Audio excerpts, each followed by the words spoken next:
Glucometer से blood sugar की जांच, ऐसा लगता है कि ये तो रोज का काम है ना? पर क्या हम वाकई इसे हर बार सही तरीके से करते हैं?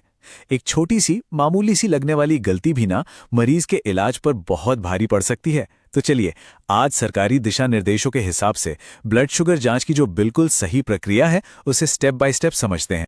अच्छा, सबसे पहले ये समझना बहुत जरूरी है कि ये मामला आखिर इतना गंभीर क्यों है।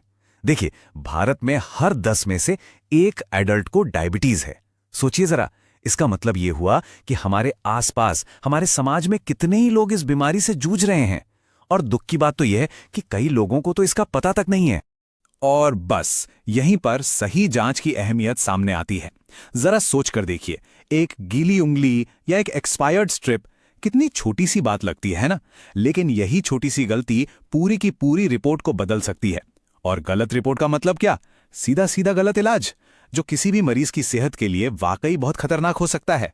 तो अब सवाल ये उठता है, और ये सवाल हम सबको खुद से पूछना चाहिए, कि क्या हमारी जांच वाकई 100% सही होती है? आज की हमारी ये पूरी बातचीत, ये विश्लेषण इसी सवाल का जवाब ढूंढने में और सही प्रक्रिया को समझने में हमारी मदद करेगा। तो चलिए अब इस मामले की गहराई में उतरते हैं। सबसे पहले ये समझते हैं कि आखिर एक सही जांच इतनी इतनी जरूरी है क्यों? देखिए, एक सही जांच प्रक्रिया का असर ना 3 अलग अलग लेवल पर होता है। सबसे पहले तो मरीज के लिए, उसे बेहतर इलाज और सुरक्षा मिलती है। फिर पूरे हेल्थ केयर सिस्टम के लिए, उसे भरोसेमंद डेटा मिलता है। और आखिर में उस संस्थान के लिए जहां हम काम करते हैं, उसकी जवाबदेही और साख दोनों मजबूत होती हैं। ठीक है, तो अब हम ये तो समझ गए कि ये क्यों जरूरी है। तो चलिए अब बात करते हैं कैसे की। और इसका पहला कदम है जांच से पहले की तैयारी।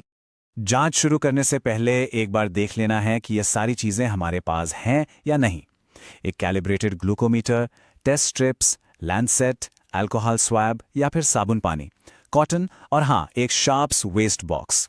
और सबसे जरूरी बात जिसे कभी नहीं भूलना है, टेस्ट स्ट्रिप की एक्सपायरी डेट हमेशा हमेशा चेक करनी है। याद रखिए, एक एक्सपायर्ड स्ट्रिप बिल्कुल गलत रीडिंग दे सकती है। और हाँ, कुछ सावधानियां हैं जिनका पालन करना ही करना है। पहली, हाथ बिल्कुल सूखे होने चाहिए, क्योंकि अगर जरा सी भी नमी रह गई ना, तो वो खून को पतला कर देगी और रीडिंग गलत आ जाएगी। इसे डाइल्यूशन एरर कहते हैं। और दूसरी बात, इन्फेक्शन से बचने के लिए एक लैंसेट का इस्तेमाल सिर्फ एक ही बार करना है, कभी दोबारा इस्तेमाल ना करें। चलिए अब आते हैं सबसे अहम हिस्से पर। जांच की सही स्टेप बाय स्टेप प्रक्रिया क्या है, इसे देखते हैं। तो स्टेप नंबर 1 है सफाई। हाथों को साबुन और पानी से अच्छी तरह धोकर पूरी तरह सुखाना है, ने देना है। फूंक मारकर या पोंछकर नहीं सुखाना है। जब हाथ पूरी तरह सूख जाए, उसके बाद ही मीटर में स्ट्रिप लगानी है। जैसा कि हम यहां देख सकते हैं, ये प्रक्रिया का शुरुआती सेटअप है। हाथ धोना, मीटर तैयार करना और फिर सैंपल लेने की तैयारी करना। ये पहले के कुछ कदम बहुत जरूरी हैं। अब आता है एक बहुत ही महत्वपूर्ण पॉइंट, सही जगह चुनना। हमेशा बीच की उंगली या रिंग फिंगर के साइड वाले हिस्से को चुनना है, उंगली की टिप को, यानी नोक को नहीं। फिर लैंसेट से हल्का सा प्रिक करना है ताकि खून की एक बूंद बन जाए। उंगली को बहुत जोर से दबाना या निचोड़ना नहीं है। और खून की बूंद को टेस्ट स्ट्रिप पर लगाने का सही तरीका यह है, बस स्ट्रिप के किनारे को बूंद से हल्के से टच करना है। खून को स्ट्रिप पर फैलाना या मलना नहीं है, वो अपने आप सैंपल ले लेगी। जैसे ही स्ट्रिप खून को सोख लेगी, बस कुछ ही सेकंड्स में रीडिंग स्क्रीन पर आ जाएगी। इस रीडिंग को फौरन उसी समय टाइम और टाइप के साथ रिकॉर्ड करना है। मतलब फास्टिंग है, रैंडम है, या खाने के बाद की, यानी पीपी है। और आखिर में सबसे जरूरी, इस्तेमाल किए हुए लैंसेट को सीधे शार्प्स कंटेनर में डालना है। बायोमेडिकल वेस्ट का सही तरीके से निपटान करना ये सिर्फ एक नियम नहीं है, ये हमारी और दूसरों की सुरक्षा की जिम्मेदारी है। जैसा कि हम यहां देख रहे हैं, इन्फेक्शन कंट्रोल हम सबके लिए, हर किसी के लिए बहुत जरूरी है। अच्छा, हमने ये तो जान लिया कि बीच की या रिंग फिंगर का साइड वाला हिस्सा ही चुनना है। पर सवाल यह है कि ऐसा क्यों?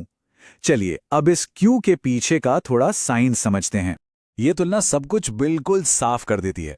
देखिए, उंगली की जो टिप होती है, वहां नर्व एंडिंग्स बहुत ज्यादा होती हैं, इसलिए वहां दर्द भी ज्यादा होता है। जबकि उंगली के साइड में नसें कम होती हैं, तो दर्द कम होता है और वहां कैपिलरी ब्लड फ्लो भी बेहतर होता है, जिससे हमें एक ज्यादा भरोसेमंद सैंपल मिलता है।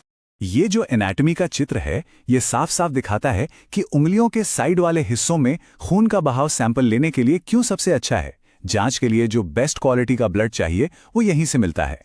तो इसे एक आसान से मंत्र की तरह याद रखा जा सकता है। गलत उंगली मतलब गलत सैंपल, और गलत सैंपल का मतलब है गलत रिपोर्ट। और ये मरीज के लिए कितना खतरनाक हो सकता है ये हम जानते हैं। और कुछ तकनीक से जुड़ी जरूरी बातें।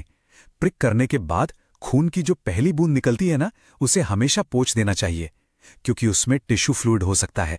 जांच के लिए हमेशा दूसरी बूंद का इस्तेमाल करें। और हाँ, उंगली को बहुत जोर से कभी नहीं निचोड़ना है। ऐसा करने से भी सैंपल में टिश्यू फ्लूइड मिल जाता है और रीडिंग गलत हो जाती है।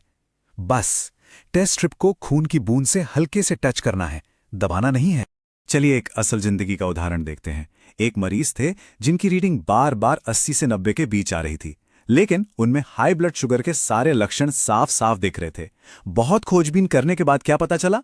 कारण था जांच के दौरान उंगली का गीला होना।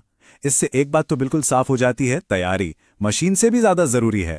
और ये जो लाइन इस स्लाइड पर लिखी है ना, ये इस पूरी बातचीत का समझिए सार है। इसे एक मंत्र की तरह याद रखना चाहिए। गलत सैंपल मतलब गलत रिपोर्ट। बस बात खत्म। इसमें कोई दूसरा विचार हो ही नहीं सकता। चलिए अब एक बहुत बहुत जरूरी सवाल पर आते हैं। क्या ग्लूकोमीटर की सिर्फ एक रीडिंग के आधार पर कोई भी बड़ा क्लिनिकल फैसला लेना सही है? ये एक ऐसा सवाल है जिसका जवाब हर हेल्थ केयर वर्कर को बिल्कुल साफ साफ पता होना चाहिए। और इसका सीधा और एकदम स्पष्ट जवाब है, ज्यादातर सिचुएशंस में बिल्कुल नहीं। एक अकेली रीडिंग के बेस पर कोई फाइनल डिसीजन नहीं लिया जाना चाहिए। अब ऐसा क्यों है, इसके कुछ कारण हैं। पहला, ग्लूकोमीटर एक स्क्रीनिंग टूल है, कोई फाइनल डायग्नोस्टिक टेस्ट नहीं। दूसरा, रीडिंग गीले हाथों से, एक्सपायर्ड स्ट्रिप से या उंगली को जोर से निचोड़ने से भी बदल सकती है। और तीसरा, ब्लड शुगर तो वैसे भी तनाव, खाने या बीमारी की वजह से दिन भर ऊपर नीचे होता रहता है।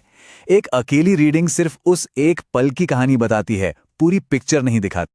तो इस नियम को हमेशा याद रखना है। एक रीडिंग का मतलब है जानकारी, लेकिन एक सही निर्णय लेने के लिए कई रीडिंग्स और मरीज का पूरा क्लिनिकल कॉन्टेक्स्ट देखना जरूरी होता है। तो फिर इस पूरी बातचीत का निचोड़ क्या है? सारी बातें घूम फिरकर एक ही लक्ष्य पर आकर रुकती हैं, मरीज की सुरक्षा। ये जो एक साधारण सी दिखने वाली प्रक्रिया है ना, यही असल में डायबिटीज मैनेजमेंट की नींव है, उसका आधार है। और इसे हर बार पूरी सटीकता और पूरे ध्यान से करना हम सबकी जिम्मेदारी है। और यही हमारा संकल्प होना चाहिए।